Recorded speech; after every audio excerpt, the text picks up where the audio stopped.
Mercredi 20 décembre 2023, chers fidèles internautes de Gianni MLFM, bonjour et bienvenue dans le journal de 16 heures de Gianni MLFM, une présentation en duo de Adjaratou Togo et Assa Sidibi. Hier, mardi 19 décembre 2023, les forces de l'ordre du secteur 6 ont arrêté à Sirakoro, dans la région de Kouloukoro, un individu usurpant l'identité d'un contrôleur de douane nommé Yaya Diallo. Les enquêtes déclenchées suite à de nombreuses plaintes d'usagers ont conduit à son appréhension et sa remise aux autorités compétentes pour approfondissement des investigations. Les FAMA, dans le cadre des opérations de lutte contre les groupes armés terroristes, ont mené une reconnaissance offensive dans le secteur de Gatier-le-Mou, à 45 km au sud-est de Léré lundi dernier. Le bilan fait état de 11 terroristes neutralisés, 12 motos, un véhicule Hilux et plusieurs armes et radios talki récupérées par les FAMA. Le chef d'état-major général des armées rassure la population de la poursuite des opérations de sécurisation de l'ensemble du territoire et appelle la population au calme et à la sérénité. Unis, nous vaincrons. FAMA, 19 décembre 2023. Dans le cadre du lancement officiel de la Journée internationale des migrants, édition 2023 à Sikasso, Moussa Ag Atayer, ministre des Maliens établi à l'extérieur et de l'intégration africaine, a présidé le lundi 18 décembre 2023 la cérémonie d'ouverture d'un important atelier visant à évaluer la mise en œuvre du plan d'action 2018-2022 de la politique nationale en matière d'intégration africaine au Mali, une rencontre qui s'est tenue en prélude à la dite journée des migrants prévue le vendredi dans la cité de Kénédou. La Direction générale de la Caisse malienne de sécurité sociale CMSS abrite depuis lundi pour 2 jours l'atelier sur la cartographie des risques, un important outil de pilotage qui se définit comme la démarche d'identification, d'évaluation, d'hiérarchisation et de gestion des risques inhérents aux activités d'une organisation. Atomia, des organisations féminines, associations des jeunes et des comités d'hommes engagés ont débuté une session de formation. Elle a débuté avant-hier 18 décembre et prendra fin aujourd'hui 20 décembre 2023. Les techniques de négociation, de plaidoyer, de leadership et d'identification des thèmes de plaidoyer sont au programme.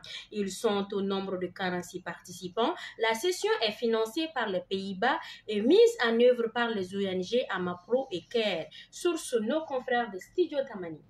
À mi-décembre déjà, les soldats de l'économie sous le leadership de l'inspecteur général Amadou Konaté ont déjà atteint les objectifs assignés par les autorités de la transition, dont les rouages de la haute administration douanière, le cap de 721 milliards de francs CFA assigné par le ministre de l'économie et des finances a été franchi par le directeur général des douanes et ses hommes. L'inspecteur général Amadou Konaté et son équipe ambitionnent d'aller au-delà. Le chemin est déjà balisé et la voie est libre pour permettre au général Konaté et ses hommes d'établir un nouveau record. La police de Kidal a procédé hier à la libération des suspects arrêtés par les forces armées et de sécurité. Les concernés ont été arrêtés au poste d'entrée de Kidal en possession des produits très dangereux. Après investigation, le directeur régional de la police de Kidal a ordonné leur libération de commun accord avec les autorités locales. Contrôleur principal Ali Fadidi Doumbia les a remis aux autorités compétentes du Mali. Dans le cadre d'une enquête préliminaire ouverte pour l'enrichissement illicite, les investigations ont révélé, selon Aboubakar Sidiki Fomba, membre du Conseil national de transition CNT, des sommes susceptibles de provenir des infractions poursuivies. La justice a ordonné la saisie pénale en valeur de sommes de 1 milliard 200 000 milliards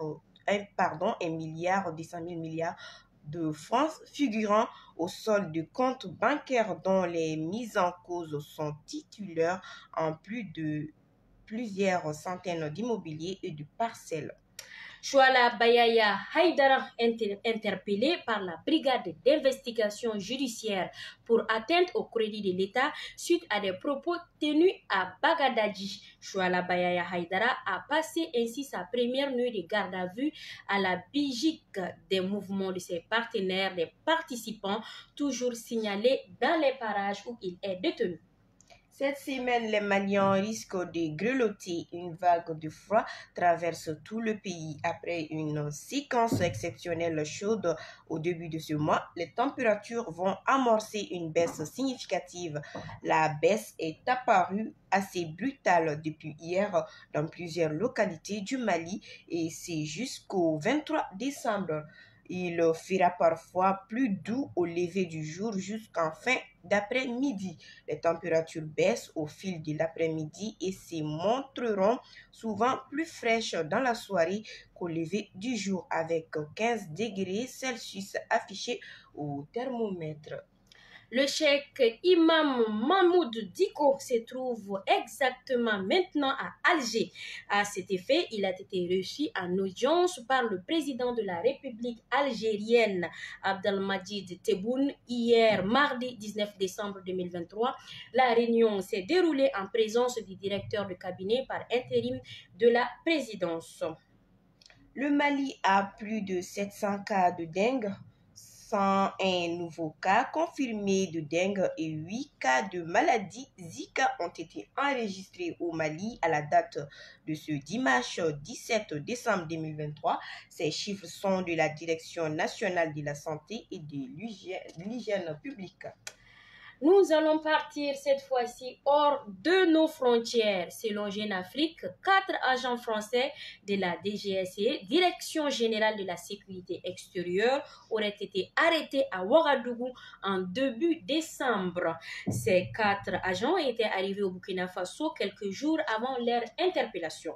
Accusés d'espionnage, ils auraient été détenus et interrogés pendant une dizaine de jours avant d'être transférés à la maison d'arrêt et de correction de Ouagadougou Mako selon JA. Voilà, moi je reste un peu dans le national. Levé de mots d'ordre de grève du syndicat du ministère de la Culture. Les dites comités syndicales devraient aller en grève ce matin pour 72 heures. Nous continuons hors de nos frontières parlant du Mali et de la Mauritanie. Près de 303 millions de dollars pour un projet d'interconnexion électrique. Nous le savons tous, maintenant côté électricité, ça ne va pas fort au Mali. Le projet, d'après la source, représente une opération d'investissement stratégique visant à favoriser l'essor de la production d'énergie solaire et à fournir dans ces deux pays du Sahel l'énergie nécessaire de qualité à faible teneur en carbone et à un prix abordable. En effet, il a pour objectif d'établir une interconnexion électrique haute tension sur 1373 km avec une capacité de transit de 600 MW entre les deux pays, de construire une centrale solaire de 50 MW à Kifa en Mauritanie et reliée à l'interconnexion et de connecter 100 000 nouveaux ménages, 80 000 en Mauritanie et 20 000 au Mali au réseau électrique dans les localités traversées. Un mot vers la révision des listes des médicaments dans le cadre de la mise en œuvre de la convention sectorielle entre la CANAM et les hôpitaux, centres de santé de référence et centres de santé communautaires. Il est prévu la révision des listes des médicaments et des consommables médicaux pris en charge par le régime d'assurance maladie obligatoire AMO. La cérémonie d'ouverture de l'atelier de validation de ces listes s'est tenue hier 19 décembre 2023 dans la salle de conférence du Conseil national du patronat du Mali. Nous continuons toujours hors de nos frontières. Nous allons parler cette fois-ci de la Russie. La Russie tient ses engagements concernant les livraisons de céréales qu'il avait promis à l'Afrique. Chose promise, chose due. Les céréales promises par la Russie à certains pays d'Afrique comme le Burkina Faso ou la Centrafrique sont bien arrivées sur le continent. Ces livraisons prouvent que Moscou est un partenaire fiable, a déclaré le président du Front révolutionnaire pour la souveraineté de l'Afrique. La Russie Russie a montré à travers cet acte qu'elle pouvait aider les pays africains en livrant des céréales pour éloigner les spectres des crises alimentaires que nous sommes en train de surpasser maintenant, a expliqué le militant panafricain. Hors du Mali, toujours en France, les députés ont adopté ce 19 décembre au soir à 349 voix pour et 186 contre le projet de loi sur l'immigration issu de la commission mixte paritaire. Général Darmani a évoqué Gérald Darmanin a évoqué un texte imparfait, mais qui mérite d'être voté pour la protection des Français et la régularisation des travailleurs sans papier. Une vingtaine de civils au moins ont été tués dans la nuit de lundi à mardi dans l'est de la République démocratique du Congo dans une attaque attribuée aux rebelles ADF affiliés au groupe État islamiste. On a appris des sources locales. À sa fin d'information, Moïse. Merci Adjaratou. D'ailleurs, ainsi prend fin ce journal dont nous avons eu le plaisir de vous présenter. Surtout, prenez soin de vous et n'oubliez pas de vous couvrir et de porter un masque s'il le faut. La mise en ligne a été assurée par Maïni Toukouré. Retrouvez Kassim Traoré pour les informations en Bamanakan à partir de 18h.